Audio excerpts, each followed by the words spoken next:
Alright you guys, it's Jay, aka That's So Jay, and this video is all about what's in my work bag. So I'm just going to get right into the video. I worked as a speech pathologist assistant, and I'm now currently working as an ABA therapist, behavior therapist, RBT. There's a lot of different technical names for the job, but basically I work with children with autism and I work with them on developmental delays. So a lot of things that you guys are going to see in my bag are pretty much things that I used when I was working in the speech pathology field. These items also could be used for someone working as a teacher or as an early interventionist. So all of those amazing career fields, I'm going to show you guys what's in this crazy bag of mine. It is quite heavy, okay? Because I have a lot going on in here. All right, so let's just get into it. So I actually have this Dollar Tree bag, and I'm going to go through what's in here because there's a lot of goodies in there. So one thing about me, whenever I work with children, I'm really big on like the Target dollar section, Dollar General, Dollar Tree, just because you'll find so many little cute things, and I'm really big on like crafts and a lot of fun stuff. So these were little soft hearts that I got from Dollar Tree, I want to say, and I just use these for crafts. A lot of these are reinforcement pipe cleaners. I actually do use these for speech with my little one, helping him sound out words. He moves the beads over like as he's saying the sounds. So this is very sensory. I also have some dot paint. I love dot paint. I have a whole bunch of dot paint activities. This is really random, but I actually have nail polish because I'm big on working as a behavior therapist. Your thing is always going to be finding like whatever is reinforcing, whatever is very motivating for them to, you know, accomplish their goals. So my little girl I work with, she is such a girly girl. She loves when we do like baking treats. She loves when we do nail polish and things like that. Of course, yes, I have the parents' permission. So if you are going to do things that are especially like edible or things that are like going on the body, like nail polish or makeup, things like that, make sure it's either something the parent has bought themselves and says like, hey, you can use this, or you have permission. I'm not gonna tell people, yeah, just go start putting makeup and nail polish on people's kids, and then you guys are like, well, Jay has said it on YouTube that everybody. No, I'm not saying that, so nobody come back and like go off on me. All right, so another thing that I have in my bag, I have like a million sandwich bags because I have so many like flashcards, like vocab pictures. This one's about emotions. This one was for who questions. I have careers. This is a puzzle that I do with some of them. And what is this? This is what doesn't belong. I printed this off of Teachers Pay Teachers. So because I have so many like little cards and stuff that I use, most of them are in sandwich bags. I have these cards. These are not in sandwich bags. And these are little who questions. So like, of course, with this one, you could tell like, I would ask them like, you know, who is this? And next day a teacher. And then to just kind of build more language, I might ask them like, well, what does a teacher do? Do you see your teacher at school or at the beach? So just really just building those language skills. So you guys, flashcards will be, you know, and these are nice. My supervisor actually gave these to me. So I don't know if I doubt she made these. She probably printed them off and just had them laminated. I have more puzzles.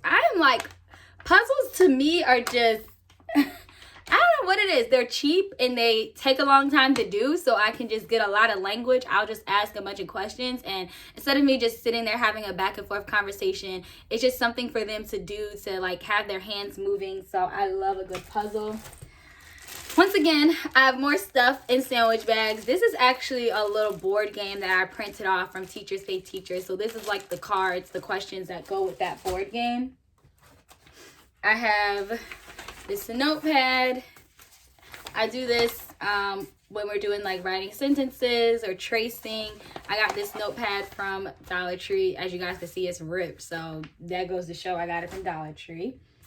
I have some books and more puzzles. I know you guys are like, girl, all you have is a bunch of puzzles. I have colored pencils.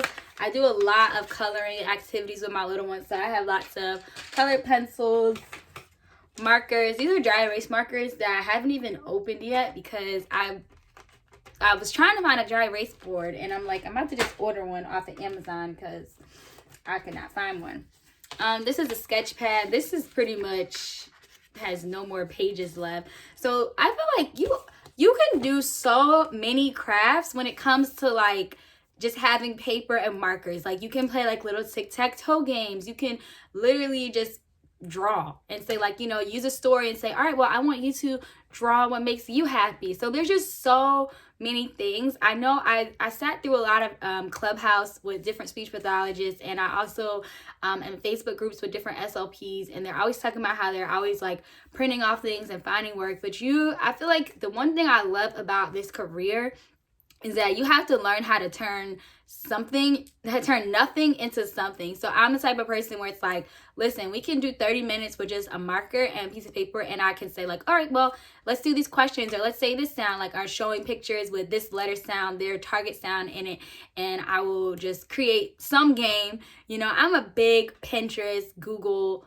person, so I always am looking for activities that literally you can do with just things that you already have in the classroom. Or for me right now, I'm going in the home, so I'm not bringing, you know, a bunch of board games and a bunch of heavy things. So anything that I can kind of just use with just, like I said, the items that I already have and make it something fun and exciting, that always works for me. Yeah, of course I have my book. I actually read this with my little girl yesterday, one of my clients, and she actually loved it. You guys, it is like the best feeling ever when you are literally, it is like the best feeling ever when you literally are using your own materials. Oh, speaking of my own materials, okay, so I also have this binder, and this binder, oh, y'all about to get a little sneak peek of my Jada and Jayden workbook. So I actually have a workbook. All my pages just slid out. I actually have a workbook coming out, but I don't have it printed yet. So I just took the pages from my workbook and printed them out and laminated them. And so these are all the worksheets that are going to be in my Jada and Jayden workbook. So they're just like different math, language. So I've actually been testing them out on my client, and she loves it because they're really colorful. So I use these worksheets to target so many goals. We talk about opposites. We talk about saying 3 to 5 word sentences, articulation, everything. And mind you, these are some of these. The goals I'm working with now are more ABA goals, but I'm saying these goals for those of you that are watching this and are in the SLPA or speech pathology field. So this binder I like to just have because it keeps things protected. I have, like I said, I showed you guys the dot paint. So I have a bunch of dot paint worksheets that I just printed off. So I use these as reinforcers or as she gets things right. Oh, this one's really cute. I think this is in my... Something else that I literally cannot live without. I have stickers. I got these stickers from Dollar Tree. You guys, everything I'm about to show you is either something that I printed off or, you know, your girl got it from Dollar Tree. So she loves these. These are so good for, especially with females, because my boy client, he doesn't care for things like that. Like, I can do different things. I actually posted this. I don't want to show her name, so I'm just gonna fold it because I think I don't know. Because I know a certain amount of people are gonna view this. But this wasn't a rewards chart that I had made for her. I actually made this off of Canva, and it's just different things that she likes. So I'm one of those people that likes to print off things a lot. So I'm in like an ink club, so I get like a lot of ink every month, so I take advantage of my colored ink printer. So this just has things that she can say that she likes for when we're doing ABA. The next thing I wanted to show you guys was this reward chart that I made for her. I cannot go to therapy without this. This is her visual chart for when she's earning and she's doing a good job. She gets stars, she gets stickers, and she likes to put the stickers on. So these are just essentials when you are working as speech pathologist or a behavior therapist or a speech pathologist assistant, I should say. This was the board game that I actually printed off, and I put it on cardstock, so it's a little heavier. Pretty much for the most part. Oh, for my other, I actually love this. Oh, I was gonna say, is it not? Can you see it? it's like slowly dying, but it glows in the dark.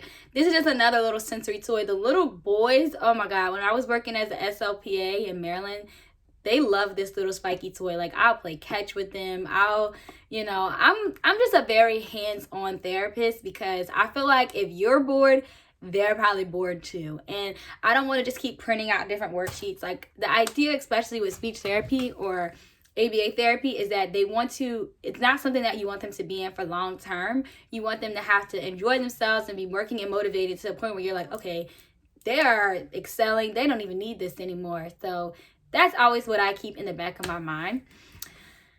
So guys, that was pretty much it for what is in my bag. I literally digged like everything out of my bag. Oh wait, sorry, I'm like ending it and I realized there's more stuff that I didn't even say. I also have scissors and I have glue. These are my last two things. I have glue and scissors, and that was pretty much everything. So I'm like I said earlier, I'm really big on arts and crafts, games, sensory items. I had Play-Doh, but I don't know what happened to it, but I'll buy some more from Dollar Tree. So I'm really big on just a lot of sensory items, just coming up with a lot of games, very basic materials. Like I said, pretty much everything comes from the Target dollar section. Another reason that I keep my bags, if you are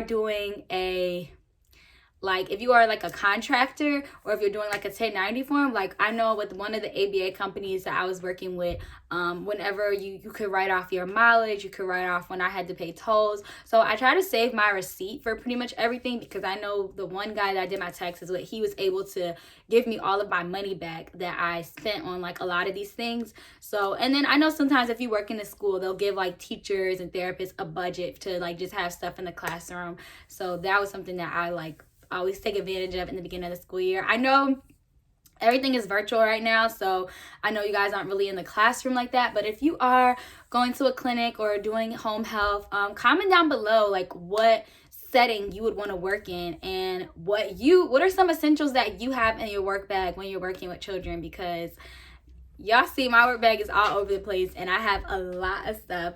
But I just wanted to say, let me know, what do you guys like to have in your bag? But thank you guys so much for watching. Also comment and let me know what other speech pathology related videos you would like to see, because I definitely want to keep taking you guys along on my journey.